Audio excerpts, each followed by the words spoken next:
चिन्तयन्तो मां ये जना पर्युपासते तेषां नित्यनियुक्तानां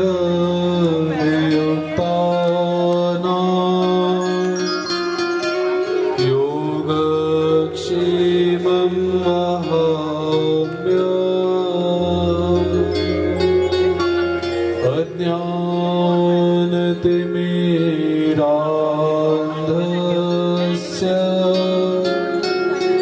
ज्ञानाञ्जनशलाकया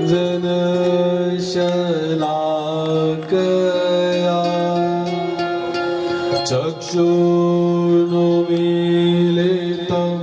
येन तस्मै श्रीगुरवे नमः। श्री गोपाल कृष्ण महाराज की जय। श्री दत्तात्रेय महाराज की जय। श्री चक्रपाणी महाराज की जय। श्री गोविंद प्रभु महाराज की जय। सर्वज्ञ श्री चक्रधर स्वामी की जय।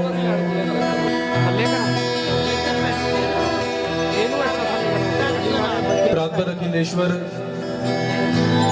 सच्चिदानंद घन स्वरूप परमेश्वर अवतार भगवान श्री कृष्ण महाराज जी की महती कृपा से आज हम सब यहाँ पर पंच अवतार महोत्सव मनाने के लिए एकीभूत हुए हैं।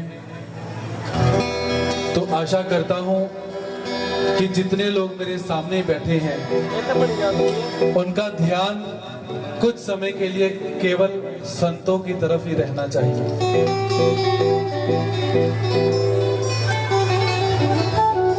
परमात्मा की महती कृपा जो आज हम किसी होटल में ना होकर संतों के सामने बैठे हैं। संत आपके सामने हैं और आप संतों के सामने बैठे हो, तो क्या उसका कुछ लाभ लेना चाहिए या नहीं? तो उसका लाभ हम परमात्मा के नाम के साथ और कुछ शिक्षादायक कथाओं के साथ ग्रहण करना चाहेंगे। तो सभी से निवेदन पुनः करता हूं कि सभी नीचे बैठेंगे। तो आज परम पूज्य परमादरणीय प्रातस्मरणीय श्रद्धेय आचार्य प्रवर श्री गुरु जी की महती सन्निधि में हम यहाँ पर उपस्थित हैं। तत्सम परम पूज्य परमादरणीय प्रातस्मरणीय श्रद्धेय आचार्य प्रवर श्री कृष्ण पात्रिकर बाबा जी मेरे साथ ही आसन पर बैठे हुए परम पूज्य परमादरणीय प्रातस्मरणीय श्रद्धेय मेरे गुरु बंधु श्री हितेश मुनि शास्त्री दादाजी सातारकर, धारीवाल से पधारी हुई तपस्विनी श्रीमती तपस्विनी निर्मला बाई जी, तो सबको साष्टांग दंडवत प्रणाम करता हूं और आए हुए सभी भक्तों को भी जय श्री कृष्ण दंडवत प्रणाम। के अंदर रममान होना है तो वो मेरे साथ अवश्य चलेगा। जिसने पेट भरना है वो पीछे जा सकता है। जिसने अपनी आत्मा की तृप्ति करनी है वो कुछ समय मेरा साथ अवश्य देगा। रामचरितमानस जिनके निर्माता तुलसीदास थे, उनको गोस्वामी तुलसीदास बनने में बहुत अधिक समय लग जाता है। तुलसीदास जी जब बड़े हुए तो बड़े होने के बाद नियम के अनुसार उनकी शादी कर दी जाती है। उनकी शादी की गई रत्नावली नामक एक सुंदर कन्या से। देखने में बहुत सुंदर, और तुलसीदास जो थे वो अपनी पत्नी को बहुत प्रेम किया करते थे। वास्तव में सभी अपनी पत्नी को बहुत प्रेम करते हैं। तो तुलसीदास भी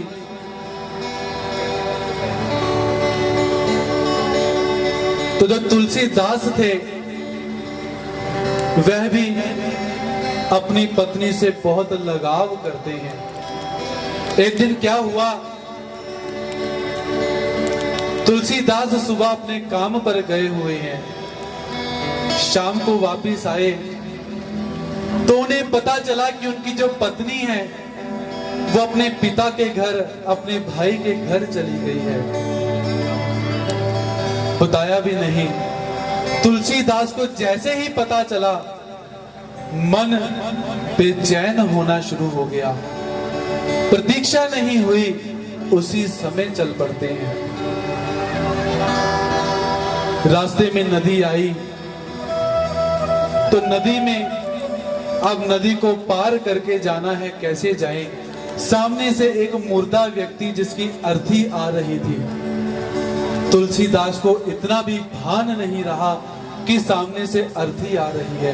लकड़ी समझकर उसका सहारा लेकर वो नदी पार कर जाते हैं। नदी पार करके अपने ससुराल पहुंचे।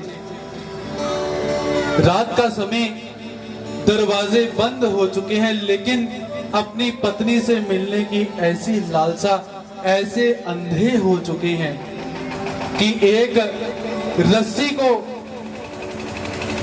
पकड़कर अपनी पत्नी के कमरे में, कक्ष में प्रवेश करते हैं। जब कक्ष में प्रवेश किया तो बाद में देखे कि वो रस्सी नहीं, एक मरा हुआ सांप लटक रहा था। पत्नी उठी तो पत्नी उठकर कहती है कि अरे तुमने सांप को पकड़ लिया, तुम मेरे इस हाड़ और मांस के पीछे इतने अंधे हो गए हो। यदि ये प्रेम तुमने परमात्मा से लगाया होता तो तुम्हें परमात्मा मिल जाते। हरि नाम का तुमने जाप किया होता तो तुम्हें हरि मिल गए होते। पत्नी कहती है, अरे तुलसीदास, मैं तो जाग गई, तुम कब जागोगे? तो तुलसीदास के जीवन के अंदर आज वो क्षण आया जब एक साधारण तुलसीदास गोस्वामी तुलसीदास हो जाते हैं। और तुलसीदास की पत्नी अपने भावों से तुलसीदास को समझाने का प्रयास करती है। तो आइए मैं भी उस भावों को यहाँ पर गाने का प्रयास करता हूँ। आपका साथ हो तो भाव के अंदर जो एक उत्कर्ष है, एक ऊर्जा है, वो अवश्य है। अमृत है हरि नाम जगत में, अमृत है हरि नाम जगत में, इसे छोड़ विषय रस पीना क्या? हरि नाम नहीं तो जीना क्या? हरि नाम नहीं तो जीना। सभी गाइए। हरि नाम नहीं तो जीना क्या? हरि नाम नहीं तो जीना क्या? अमृत है हरि नाम जगत में, अमृत है हरि नाम जगत में, अमृत है हरि नाम जगत में, अमृत है हरि नाम जगत में, छोड़ विषय रस पीना, प्रभु नाम नहीं तो जीना क्या? हरि नाम नहीं तो जीना क्या? ओ काल सदा अपनी रस डोले, न जाने कब सिर चढ़ बोले। काल सदा अपने रस डोले, न जाने कब सिर चढ़ बोले। ओ काल सदा अपने रस डोले,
नाम जगत में, अमृत है प्रभु नाम जगत में, छोड़ विषय रस पीना क्या, हरि नाम नहीं तो जीना क्या, हरि नाम बोले मत कीजिए तो जीना क्या।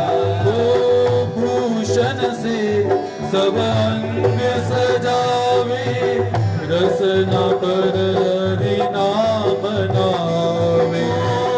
औरंग माई की आवाज बढ़ाई जाए। सब अंग सजावे, रसना फिर हरि नाम गावे। ओ भूषण से सब अंग सजावे, रसना पर हरि नाम नावे। बोले भूषण से सब अंग सजावे, रसना पर हरि नाम नावे।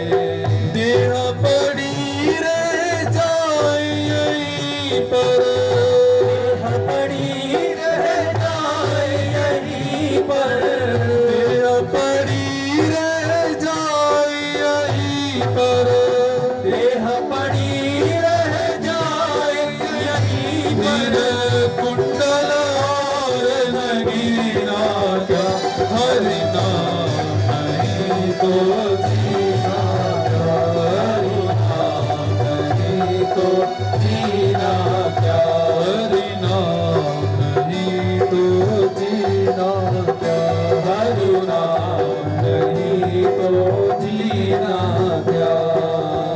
अमृत है हरि नाम जगत में, अमृत है हरि नाम जगत में, अमृत है हरि नाम जगत में, अमृत है प्रभु नाम जगत इसे में, छोड़ विषय रस पीना क्या, हरि नाम नहीं तो जीना क्या, हरि नाम नहीं तो जीना क्या।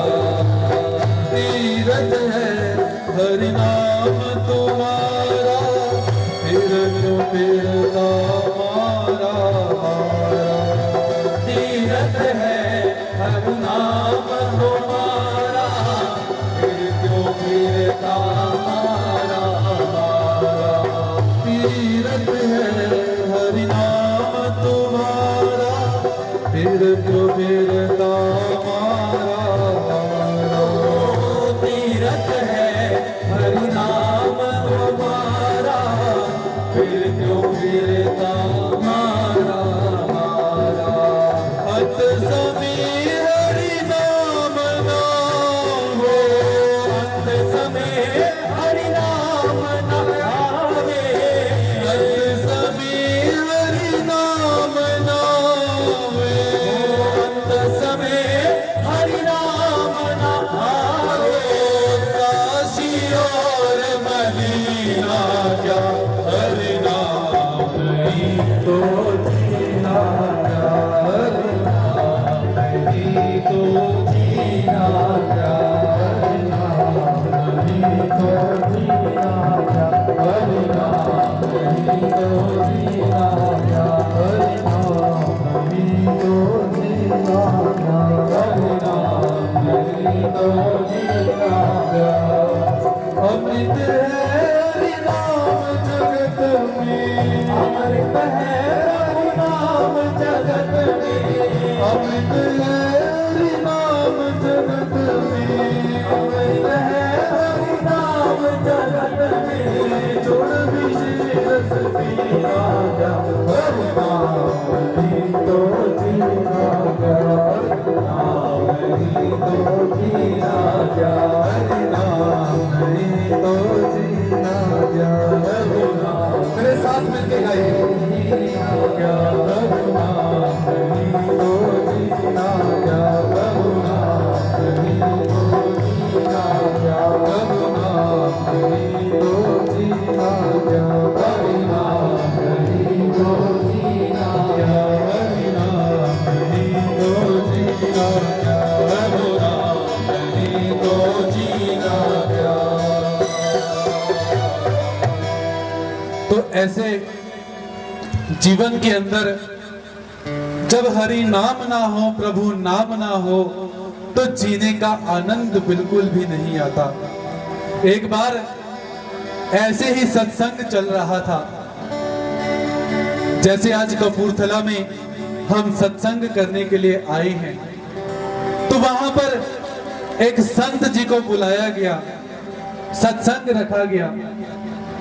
7 दिन की कथा हुई, सत्संग समाप्त हुआ, और जब सत्संग की समाप्ति हुई तो कथा करने वाले गुरुजी ने सभी भक्तों से कुछ मांगा। तो गुरुजी कहते हैं कि अरे भक्तों, जब सत्संग समाप्त हो जाए तो गुरु दक्षिणा दी जाती है, तो मैं आपसे गुरु दक्षिणा मांगता हूं। आपको यदि मैं बोलूं कि मैं आपसे गुरु दक्षिणा मांगता हूं, आपने कहना महात्मा जी लालची बहुत है जी, मंगल आप ये थे नहीं। तो भक्त बैठे हुए थे, उन्होंने कहा गुरुजी आज्ञा करें। तो संत ने कहा कि आप यहां पर आए हो, तो आपसे गुरु दक्षिणा के रूप में मैं आपसे ये मांगता हूं कि आप लोगों में जो जो बुराइयां हैं, एक एक बुराई को छोड़ने का संकल्प करो। सभी ने कहा कि मैं धूम्रपान करता था, आज से मैं धूम्रपान नहीं करूंगा। मैं मद्यपान करता था, आज के बाद मैं शराब नहीं पीऊंगा। मेरे को चुगली करने की बड़ी आदत है, हमारी माताओं बहनों को होती है। उन्होंने भी कहा गुरुजी आज के बाद हम चुगली नहीं करेंगे। और जिनको कोई भी व्यसन नहीं था, उन्होंने कहा कि हम अच्छा काम करने का संकल्प करते हैं। गुरुजी प्रसन्न हुए। तो भक्तों में से एक भक्त खड़ा हुआ, कहता गुरुजी हमारे यहाँ पर एक सेठ जी हैं, और एक मछली पूरे तालाब को गंदा कर देती है। आप उन सेठ जी को बुलाकर उनसे कोई संकल्प लीजिए, तब जाकर कुछ होगा। तो गुरुजी ने कहा कोई बात नहीं, आप सेठ जी को बुलाओ, हम उनसे भी संकल्प लेते हैं। सेठ जी को निमंत्रण गया। अब गुरुजी ने बुलाया था तो सेठ जी को जाना पड़ा। सेठ जी गए।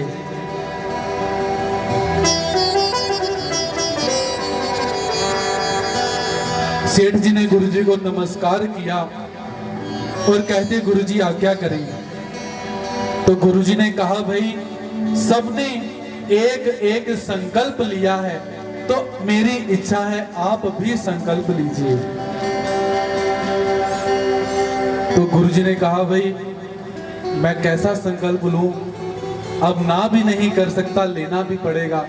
तो गुरुजी को टाल मटोल करते हुए कहते गुरुजी मैं संकल्प करता हूं कि मेरे घर के बाहर एक कुम्हार है, मैं जब तक उसका मुंह नहीं देखूंगा मैं पानी नहीं पीऊंगा। गुरुजी ने कहा कोई बात नहीं, तथास्तु अस्तु। सेठ जी को लगा मैंने गुरुजी को बुद्धू बना दिया।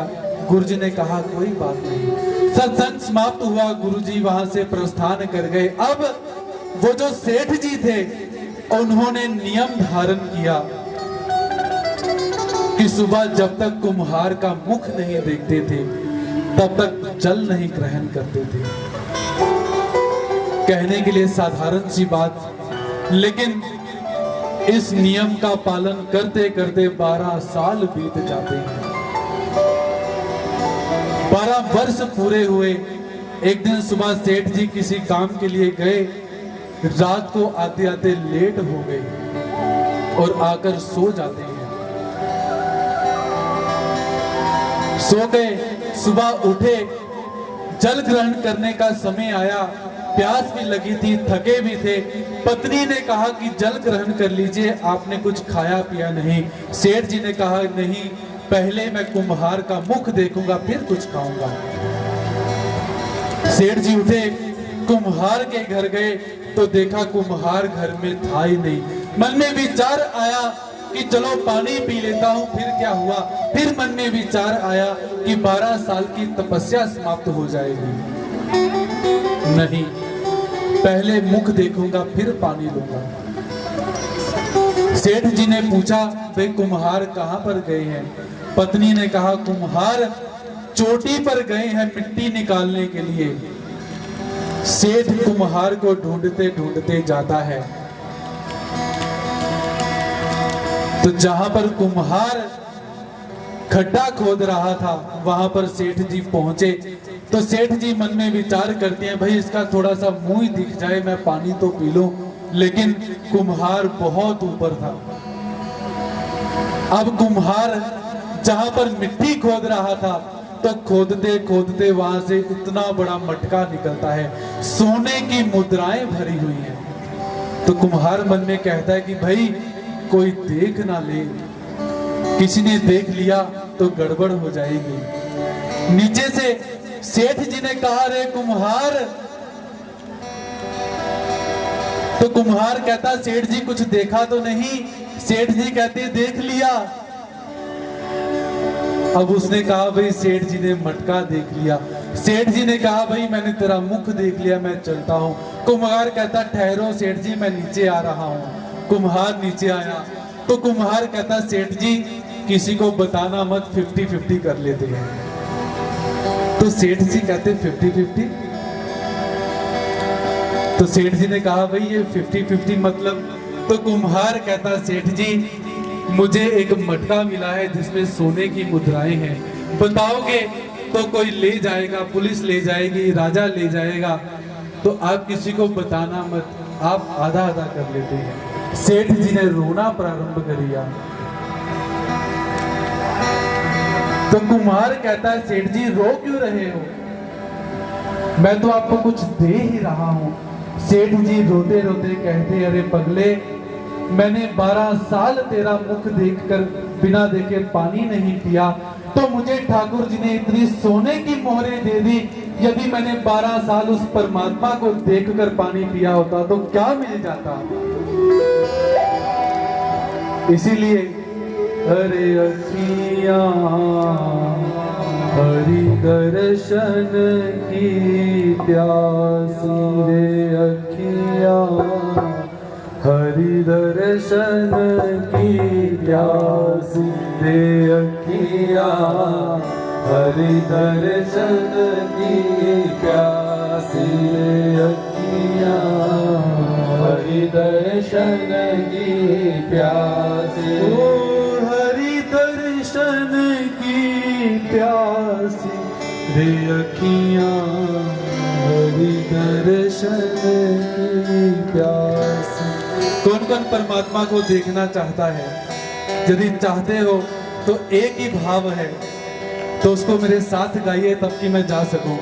के अखियां हरि दर्शन की प्यासी, रे अखियां हरि दर्शन की प्यासी, ओ हरि दर्शन की प्यासी, रे अखियां हरि दर्शन की प्यासी, रे अखियां हरि दर्शन की प्यासी। तो सेठ जी वहां पर रोए कि हे ठाकुर जी, यदि इन आंखों से मैंने तेरा दीदार किया होता, मैंने तुझे निहारा होता, तो क्या मिल जाता?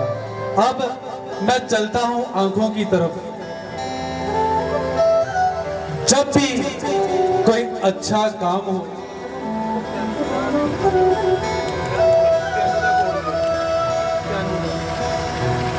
तो आंखों से ही अच्छे काम और बुरे काम किए जाते हैं। तो हम अपने जीवन के अंदर अध्यात्म तो मैंने आपको बता दिया, अब व्यवहार आपको मैं कुछ बताने जा रहा हूं। तो हम अपने जीवन के अंदर अपनी आंखों से देखते हैं, उसी समय जजमेंट करने बैठ जाते हैं कि ये बंदा सही है या गलत। ऐसा ही है, लेकिन हमें शास्त्र कहते हैं कि आंखों से देखकर एकदम से जजमेंट नहीं देनी चाहिए। तो एक बार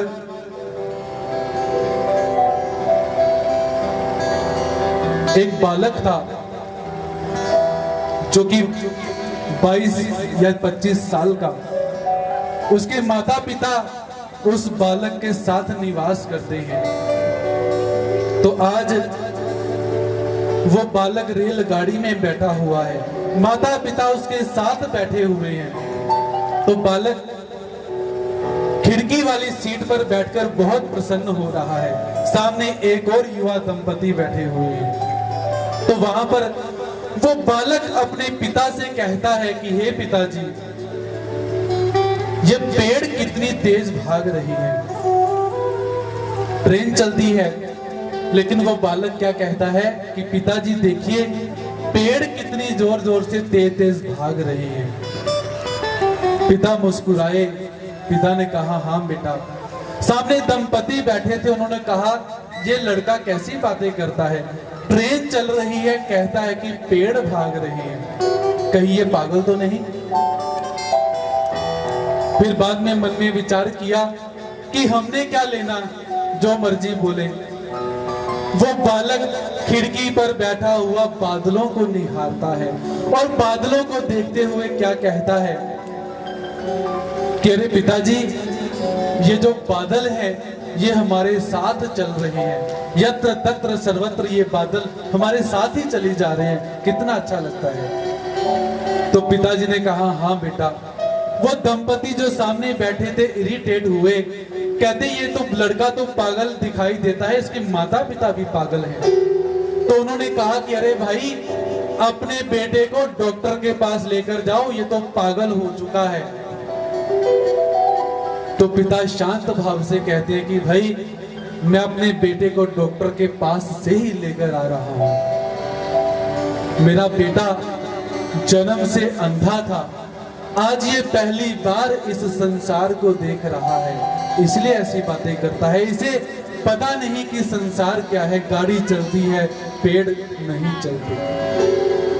जब ऐसी बात हुई तो सामने बैठे दंपति जो थे संकुचित हो जाते हैं कि हमने गलत कहा। वो बालक भी गलत नहीं है, माता पिता भी गलत नहीं है, वो दंपति भी गलत नहीं, लेकिन जिसने देखते सार ही जजमेंट लगा दी कि ये तो पागल है। तो ऐसे हम अपने जीवन के अंदर परमात्मा की तरफ तो चलते ही नहीं है, लेकिन जहां चलते हैं वहां भी गलत चलते हैं। हमें ज्ञान ही नहीं रहता कि हम किस दिशा की तरफ चल रहे हैं, किस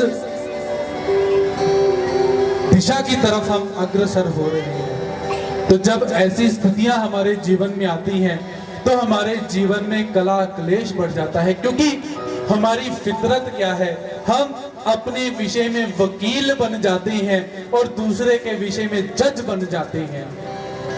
अपने दोष देखने हो तो मैंने तो कुछ नहीं किया, उसने मैंने तो कुछ नहीं किया, दूसरे ने गलती कर दी तो हाँ इसने गलती की, ऐसे ही की। लेकिन जब आप अपनी आंखों को कहते हो कि हे नेत्रों, देखना हो तो परमात्मा को देखो, मुझे और देखने की आवश्यकता नहीं है, तब हम अपने जीवन में कहीं ना कहीं गतिमान होते हैं। एक बार एक प्रोफेसर लेक्चर ले रहे थे, तो लेक्चर लेते लेते उन्होंने अपने सारे स्टूडेंट्स को एक कहानी सुनाई और कहानी सुनाते सुनाते वो जो प्रोफेसर थे उन्होंने कहा भाई कहानी ध्यान से सुनना, एक प्रश्न का उत्तर मैंने आपसे लेना है।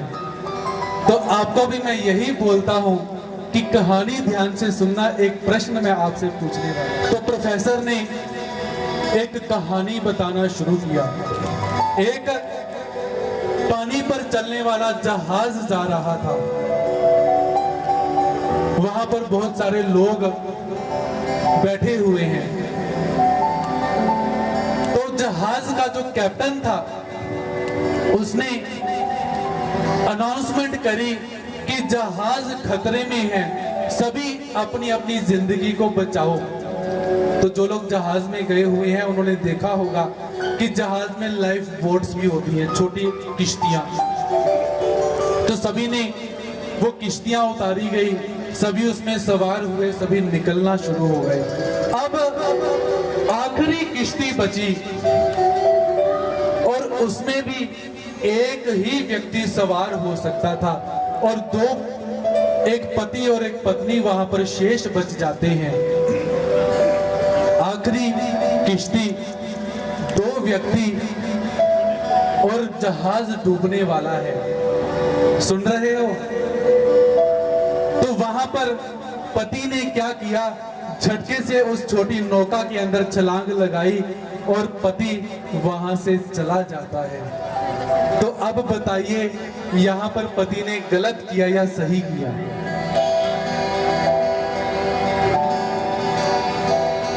आपके व्यूज में यहां पर जानना चाहता हूं। प्रोफेसर ने भी कहा कि बताओ उस पति ने सही किया या गलत किया?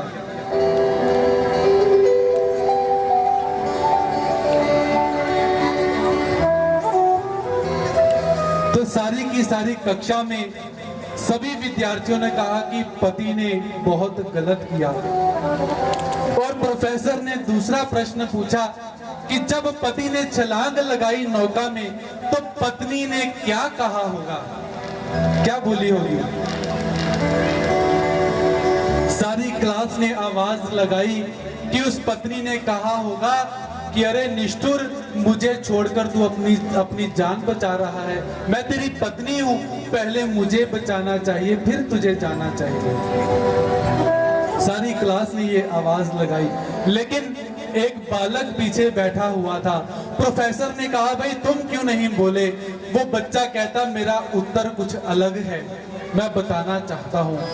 तो प्रोफेसर ने कहा, भाई बताओ उस महिला ने क्या कहा होगा?